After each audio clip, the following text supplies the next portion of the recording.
Assalamualaikum warahmatullahi wabarakatuh. Halo semuanya. Eh, Sekarang saya akan membahas tentang materi untuk teknologi bahan, ya. Jadi di sini kita sudah mulai masuk ke bahan perekat.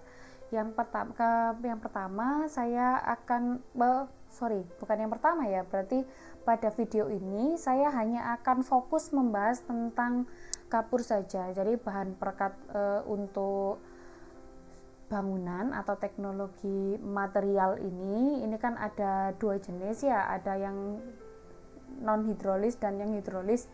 Jadi sekarang saya hanya akan membahas tentang yang non hidrolis dulu nih, atau yang kapur dulu.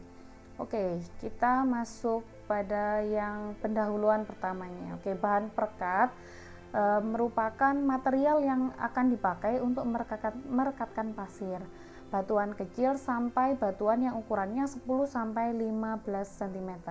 Nah, 10 sampai 15 cm ini biasanya ada pada batu kali, sehingga dia menyatu menjadi kekuatan tertentu untuk menerima beban. Jadi prinsipnya kalau untuk bahan perekat ini dia akan merekatkan nih pasir, batuan, kerikil sampai yang gede, mulai dari yang kecil sampai yang gede. Nah, jadi dia akan, ketika dia menyatu, dia akan bisa menerima beban dengan kekuatan tertentu. Nah, bahan perekat ini seperti yang sudah saya jelaskan sebelumnya, dia ada dua macam atau dua jenis, yaitu yang non hidrolis serta yang perekat yang hidrolis. Nah, kalau untuk yang kapur ini sendiri, dia jenisnya masuk yang semen non hidrolis. Jadi kapur sendiri kita sudah bahas pada materi batuan alam ya. Jadi kapur merupakan batuan endapan atau batuan sedimen yang terbentuk melalui proses kimia. Nah, dia biasanya ada di hampir seluruh bagian dunia. Dia juga berupa endapan-endapan yang biasanya berlapis-lapis seperti itu. Nah, kebanyakan dari endapan kimia untuk kapur ini sendiri terbentuk dari kerangka berkapur, jasad-jasad renik, serta organisme laut. Kapur juga biasa digunakan pada industri baja, gula, semen, fermentasi, karet, kayu, pertanian, banyak banget ya pokoknya. Nah, kapur sendiri itu biasanya terdiri dari kalsium karbonat atau CaCO3 dengan bahan-bahan pencampur yang berupa unsur-unsur magnesium, silika, oksida besi, dan lain-lain. Jadi kalau ada di lingkungan kita nih, atau kapur-kapur yang biasanya kita lihat, itu biasanya jarang banget kalau yang hanya ada CaCO3 saja, yang homogen ya, rumus kimianya homogen, cuma kalsium karbonat aja itu jarang banget. Biasanya pasti ada campuran-campurannya karena dia akan dipengaruhi oleh faktor-faktor lingkungan yang ada di sekitarnya. Oke, ini merupakan skema dari produksi kapur. Ini ada tanda panahnya ya sebenarnya. Oke, saya tambahin dulu deh biar enggak bingung.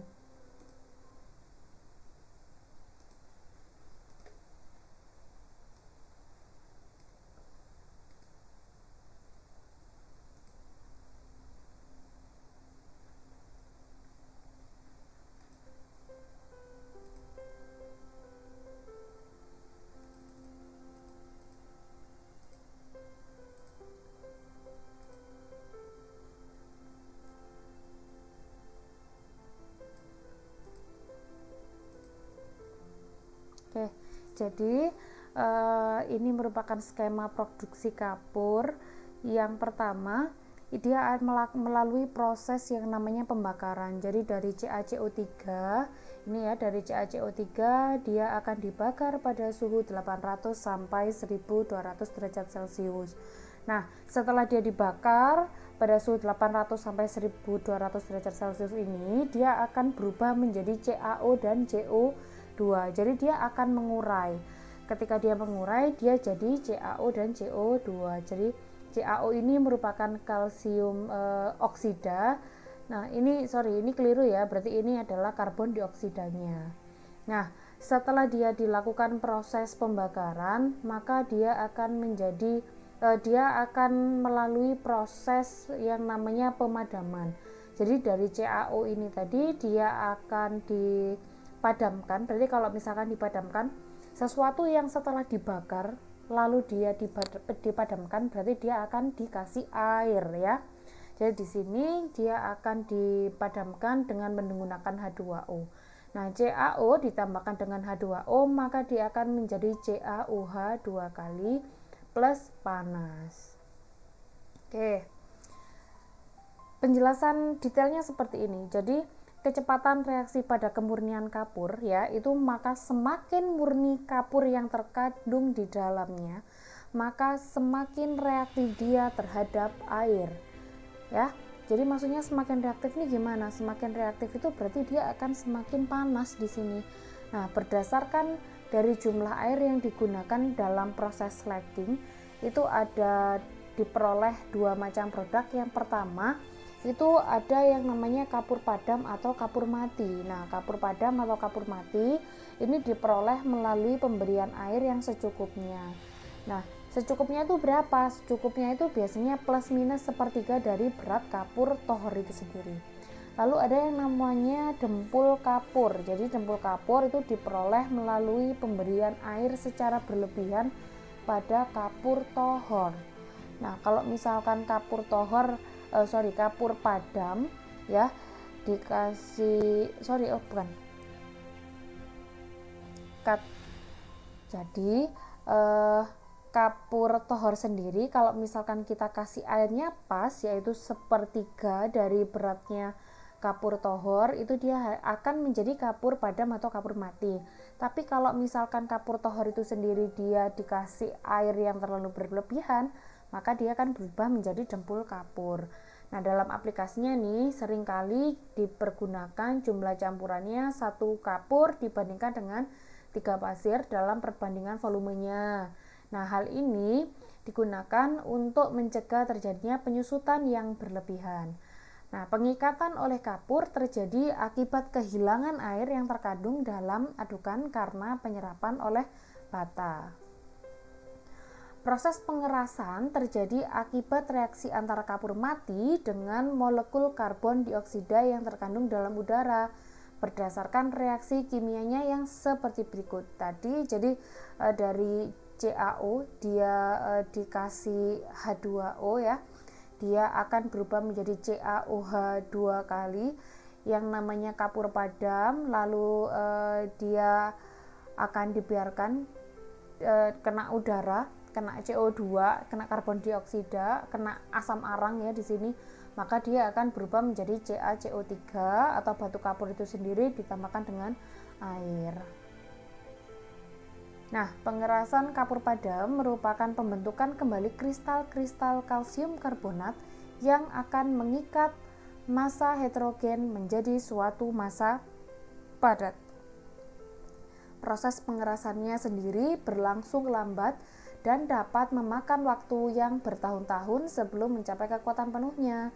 Nah, proses pengerasannya ini akan sangat tergantung dengan karbon dioksida yang ada di lingkungan kita.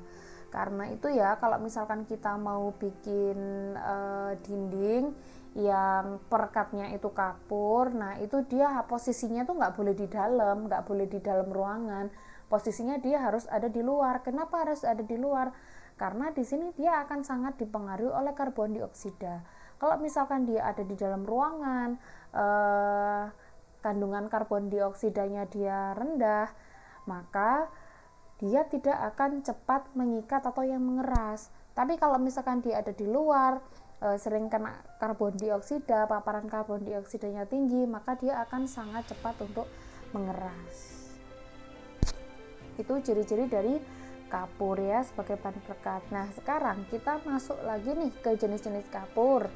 Nah, jenis-jenis kapur ini ada macam-macam. Jadi di sini ada berdasarkan volume pengembangannya. Jadi untuk volume pengembangannya sendiri, jenis kapur berdasarkan volume pengembangannya itu ada dua. Ada yang namanya kapur gemuk sama kapur kurus. Nah, kalau kapur gemuk ini, kalau misalkan dia disiram, dia akan mengembang 2,5 sampai 4 kali dari volume semula. Jadi dia sifatnya itu lunak ya. Jadi dia akan ngembang gede. Nah, tapi kalau misalkan untuk yang kapur kurus sendiri, kalau dia udah dikasih penyiraman nih, dia akan gede tapi cuma 1,25 sampai 2 kali dari volume semula aja nih. Dan juga kita bisa lihat dari teksturnya. Kalau misalkan teksturnya kasar, kalau kita pegang, nah itu ini udah pasti yang kapur kurus nih. Kalau kasar gerinjil-gerinjil kayak gitu ya. Tapi kalau misalkan dia tuh halus, nggak gerinjil-gerinjil, nggak kasar, nah itu biasanya dia kita identifikasikan menjadi kapur yang gemuk karena dia pasti lunak.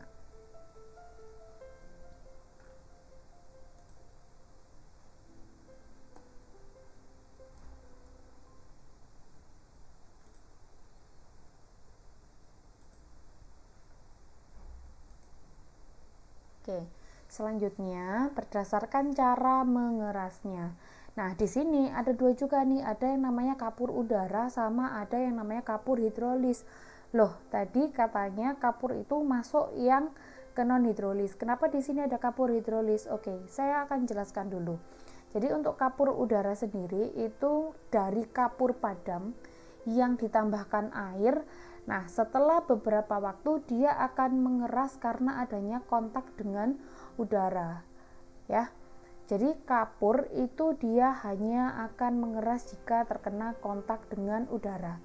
Tapi kalau untuk yang kapur hidrolis ini, kapur padam yang kalau udah dikasih air nih, dia akan mengeras baik dia ada di dalam air maupun dia kontak dengan udara. Nah, ini biasanya yang kapur hidrolis ini biasanya digunakan untuk bahan baku semen ya. Jadi kapur itu sendiri kan nggak cuma kapur mentah gitu aja ya, kapur itu juga jenisnya tuh macam-macam, banyak banget gitu loh. Jadi yang bisa digunakan untuk semen itu yang apa, nanti bisa diidentifikasi. Nah, untuk kapur hidrolis sendiri, nah ini bedanya ya, kalau kapur udara dia cuma bisa mengeras di udara, tapi kalau kapur hidrolis dia bisa mengeras baik di udara maupun di dalam air. Itu perbedaan yang sangat signifikan. Nah, kalau misalkan kapur udara kena air gimana? Kalau yang kapur udara kena air, maka dia tidak akan bisa untuk mengeras. Sampai kapanpun dia nggak akan bisa keras. Seperti itu ya. Oke, selanjutnya kita masuk ke jenis kapur berdasarkan bentuknya. Nah, tadi kita udah belajar tentang kapur tohor, kapur padam, lalu dempul kapur. Nah, ini apa sih bedanya di sini? Kalau kapur tohor itu sendiri, jadi berbentuk gumpalan dari hasil pembakaran batu kapur. Nanti kalau mau dipakai itu harus dicampur sama air dulu. Ya, jadi air di sini fungsinya adalah untuk mengaktifkan sifat-sifat perekat yang ada di dalam kapur. Itu ya. Lalu ada kapur padam kering. Jadi berbentuk serbuk biasanya dan dia merupakan hasil dari pemadaman kapur tohor yang secara kering. Jadi kapur tohor kalau sudah dilakukan pemadaman secara kering ya, nanti dia akan berubah menjadi kapur padam kering ini. Dia biasanya dia serbuk-serbuk gitu. Lalu yang dempul kapur ini kita udah tahu ya, jadi tadi kalau kapur tohor dikasih air kebanyakan jadi apa? Jadi dempul kapur. Nah, ini bentuknya biasanya menjadi yang pasta ya. Jadi dia bentuknya pasta-pasta seperti itu. Oke. Nah, sekarang pemanfaatan kapur itu sendiri untuk apa sih sebenarnya? Yang pertama, nah ini dia bisa dijadikan sebagai pemutih permukaan dinding. Ada yang untuk pemutih plafon, pemutih hubungan, banyak banget ya pokoknya. Lalu ada untuk yang adukan. Nah, ini biasanya dijadikan sebagai campuran pada spesi, plester, untuk macam-macam ya. Jadi kalau satu kapur dibandingkan dengan 3 PC itu adalah Portland semen atau semen ya, semen Portland ditambahkan dengan agregat, maka dia akan berubah menjadi spesi atau plesteran. Jadi kita kalau mau melester itu namanya pakai spesi. Lalu kalau satu kapur banding satu semen merah plus agregatnya, nah ini dia juga bisa digunakan menjadi spesi juga. Jadi macam-macam nih campurannya. Oke, sebagai catatan di sini ya, ini saya kasih warna kuning biar beda. Note, sebagai bahan pengikat. Jadi kekuatan kapur itu sendiri itu sangat rendah, dia itu hanya mencapai 1/3 dari kekuatan visinya. Maka dari itu kalau kita mau bikin bangunan nih, bikin rumah, nggak mungkin lah kalau kita cuma pakai kapur aja sebagai bahan perekatnya. Pasti kita gunakan semen sebagai campurannya untuk merekatkan. Kalau misalkan cuma pakai kapur aja, itu jelas nggak mungkin, karena dia kekuatannya nggak sebesar kalau kita menggunakan PC. Oke. Jadi ini ya, di sini adalah syarat-syarat kapur untuk memenuhi standar pemakaian. Jadi yang pertama, kadar airnya maksimum adalah 10%. Jadi kadar airnya nggak boleh lebih dari 10%. Kalau lebih dari 10% berarti kan bisa jadi dia bentuknya lunak, dan bisa jadi dia kayak yang dempul kapur tadi, nggak bisa kita gunakan. Lalu ada yang namanya butiran kasarnya. Butiran kasarnya itu tidak boleh lebih dari 10%, jadi dia harus kurang dari 10%. Kalau semakin kasar berarti dia akan semakin tidak memenuhi standar ya kalau gitu. Jadi semakin halus maka dia akan semakin baik untuk bereaksi mengikatkan atau merekatkan dari agregat halus, agregat kasar. Jadi sifat merekatkannya itu dia bagus gitu loh. Lalu kadar kapur aktifnya minimal itu 75%. Nah, seperti yang tadi ya, jadi seperti yang syarat nomor 2 ini nih, yang butiran kasarnya kurang dari 10%. Nah, di sini dijelaskan butiran kapurnya harus halus. Kalau misalkan nggak halus gimana? Berarti harus disaring. Saringannya pakai apa? Saringannya pakai ukuran 0,074 mm. Jadi dia harus lolos diameter 0,074 sebanyak 80%. Kalau misalnya kurang dari itu gimana? Berarti dia tidak memenuhi syarat yang dapat kita gunakan. Oke, nah sekarang kita udah mulai masuk ke keunggulannya juga ya. Jadi di sini kapur sendiri tuh memiliki beberapa keunggulan. Yang pertama, mudah untuk dikerjakan. Yang kedua, kalau misalkan kita pakai buat mortar, maka dia nggak akan mudah kering. Dia akan memperlambat proses pengeringannya. Nah, kenapa kok dia akan memperlambat proses pengeringannya? Jadi proses pengeringan mortar sendiri itu akan berhubungan dengan penyusutan ya di sini. Jadi kalau misalkan semakin cepat dia mengering, maka akan semakin dia cepat untuk menyusut. Nah, kalau dia terlalu cepat nyusutnya gimana? Berarti kalau misalkan dia terlalu cepat menyusut, maka dia akan semakin mudah untuk retak. Nah, kalau di sini fungsinya dia tidak mudah kering. Nah, jadi dia nggak cepat nyusut nih, dia akan tertahan oleh si kapurnya itu biar nggak cepat kering, jadi nggak cepat nyusut dan tidak cepat untuk retak. Nah, di sini juga ada nih yang namanya menghemat semen. Jadi biasanya kalau semen itu kan pasti mahal, nah kalau kapur itu kan biasanya murah. Nah, kalau gitu biar nggak terlalu mahal, kita pakai semen aja, kita kasih campuran kapur juga, karena fungsinya kan hampir sama, merekatkan, hanya saja kekuatannya memang berbeda. Nah, win-win solutionnya gimana biar kita hemat dan kita juga dapat fungsinya yang sama ya tadi, berarti dicampur aja, pakai perbandingan satu kapur ditambahkan dengan dibandingkan dengan 3 semen, jadi kapurnya 1, semennya 3, baru ditambah agregat. Nah, seperti itu. Lalu di sini juga membuat bagian plesteran lebih tahan terhadap pembentukan jamur. Jadi nggak ada totol-totol jamurnya gitu deh. Lalu di sini juga berat jenisnya adalah 1000 kg per meter kubik juga. Dan perawatan kapur hidrolis sendiri itu dimulai dari 1 jam hingga berakhirnya pada 15 jam. Oke, untuk pembahasan tentang kapur kita sampai di sini dulu ya. Jadi untuk bahan perekat nih kita akan melanjutkan dia pada perekat hidrolis. Terima kasih atas perhatiannya. Wassalamualaikum warahmatullahi wabarakatuh.